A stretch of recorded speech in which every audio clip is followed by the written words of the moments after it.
Que Dieu vous bénisse tous. Aujourd'hui, nous allons parler de l'espérance. L'espérance est une des 3 vertus qui demeurent éternellement, selon qu'on peut le lire dans 1 Corinthiens 13, verset 13. Maintenant donc, ces 3 choses demeurent, la foi, l'espérance, la charité. Contrairement à la foi, qui est clairement définie dans Hébreux 11, verset 1, l'espérance n'est pas définie dans la Bible. Mais on peut reconstituer sa définition par son étymologie et à travers les passages des Écritures qui en parlent. Espérer vient du latin classique sperare, qui veut dire attendre quelque chose comme devant se réaliser. On voit clairement l'attente dans l'espérance dans ce passage de Romains 8, 24-25, car c'est en l'espérance que nous sommes sauvés. Or, l'espérance qu'on voit n'est plus espérance. Ce qu'on voit, peut-on l'espérer encore?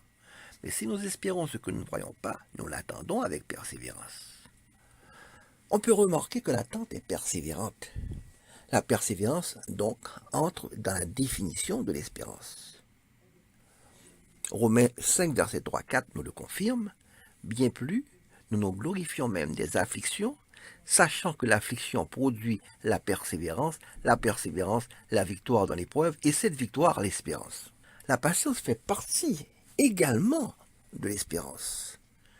Comme on peut le lire dans Romains 15, verset 4, or tout ce qui a été écrit d'avance l'a été pour notre instruction, afin que par la patience et par la consolation que donnent les Écritures, nous possédions l'espérance.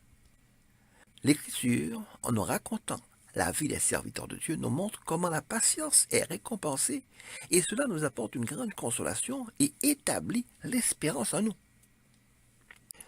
L'espérance peut donc se définir comme la vertu qui nous permet d'attendre dans la foi avec persévérance et patience la manifestation des promesses de Dieu. En d'autres termes, quand on a l'espérance, on est prêt à attendre les promesses de Dieu tout le temps qu'il faut, et même à souffrir pendant cette attente. Et pour cette attente, la plus grande promesse de Dieu, celle pour laquelle on a besoin de plus d'espérance, est le salut. Le salut est l'objet de notre grande espérance, de sorte que quand on demande à quelqu'un quelle est son espérance, on veut savoir quelles sont ses attentes après cette vie. On peut le voir dans Colossiens 1, verset 5, qui dit « à cause de l'espérance qui vous est réservée dans les cieux ». Nous voyons que l'espérance a 2 sens dans les Écritures. C'est tout d'abord la capacité d'attendre ce que Dieu nous promet, alors c'est une vertu. Ensuite, c'est l'objet même de cette attente. Il est très important de détailler l'objet de notre attente, appelé également espérance, car Satan utilisera l'incompréhension des chrétiens pour séduire au temps de la fin. Voyons ce que nous attendons. On attend le son de la trompette, c'est très important. On n'attend pas la venue du Seigneur en gloire. C'est tout d'abord, la trompette sonnera et nos corps corruptibles deviendront incorruptibles. Nous irons à la rencontre de Jésus dans les airs. Nous serons réunis à lui pour toujours, ce sera les noces de l'agneau. Ensuite, nous reviendrons sur la terre avec Christ pendant 1000 ans.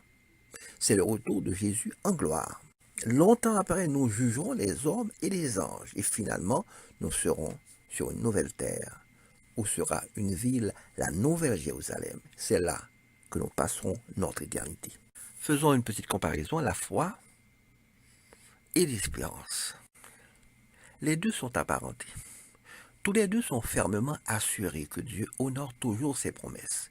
Mais la foi considère qu'elle a déjà maintenant les choses promises sans considération du temps. Tandis que l'espérance sait qu'elles sont pour le futur et est prête à attendre le temps qu'elles se concrétisent. La foi dit « je suis sauvé », l'espérance dit « je serai sauvé » quand Jésus viendra et que la mort sera engloutie. À quoi sert l'espérance? Eh bien, c'est tout d'abord, c'est une ancre de l'âme.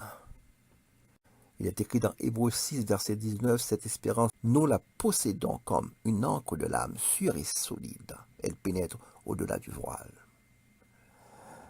L'espérance est aussi une armure que l'on doit porter. C'est le casque de l'espérance. Selon 1 Timothée, chapitre 5, verset 8, mais nous qui sommes du jour, soyons sobres, ayant revêtu la cuirasse de la foi et de la charité, et ayant pour casque l'espérance du salut.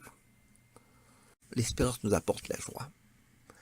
Réjouissez-vous en espérance, dit Romains 12, verset 12.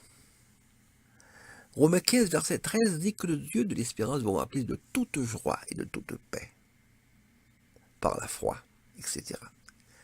L'espérance apporte ainsi une grande consolation à ceux qui souffrent. Comment avoir l'espérance? C'est tout d'abord, comme on l'a vu, en lisant les Écritures, selon ce qu'on trouve dans Romains 15, verset 4, un verset déjà vu. Or, tout ce qui a été écrit d'avance l'a été écrit pour notre instruction, afin que par la patience et par la consolation que donnent les Écritures, nous possédions l'espérance. Ensuite, c'est en ayant la foi. Car la foi produit normalement de l'espérance. Galates 5, verset 5 nous dit, pour nous, c'est par la foi que nous attendons par l'Esprit l'espérance de la justice. On a l'espérance également en triomphant des épreuves, selon qu'on trouve dans Romains 5, verset 4. La persévérance produit la victoire dans l'épreuve, et cette victoire, l'espérance. La présence du Saint-Esprit nous donne de l'espérance, comme on peut le lire dans Romains 15, verset 13, que le Dieu de l'espérance vous remplisse de toute joie et de toute paix dans la foi, pour que vous abondiez en espérance par la puissance du Saint-Esprit. En conclusion, nous avons de l'espérance quand Dieu nous fait des promesses et que nous attendons patiemment leur réalisation. La plus grande promesse que nous attendons est le salut. Il est très important de comprendre comment Dieu va amener ce salut et ce que sera ce salut. Il commencera tout d'abord par nous enlever. Et finalement, notre héritage sera sur une nouvelle terre et sous de nouveaux cieux, dans une ville où la justice habitera. Ce sera la nouvelle Jérusalem. La terre ne sera plus, elle sera complètement détruite, volatilisée. Que Dieu vous bénisse tous et qu'ensemble, nous puissions comprendre quelle est la grandeur de l'espérance qui nous est réservée dans les cieux et quelle est cette force en nous qui nous permet de l'attendre avec persévérance.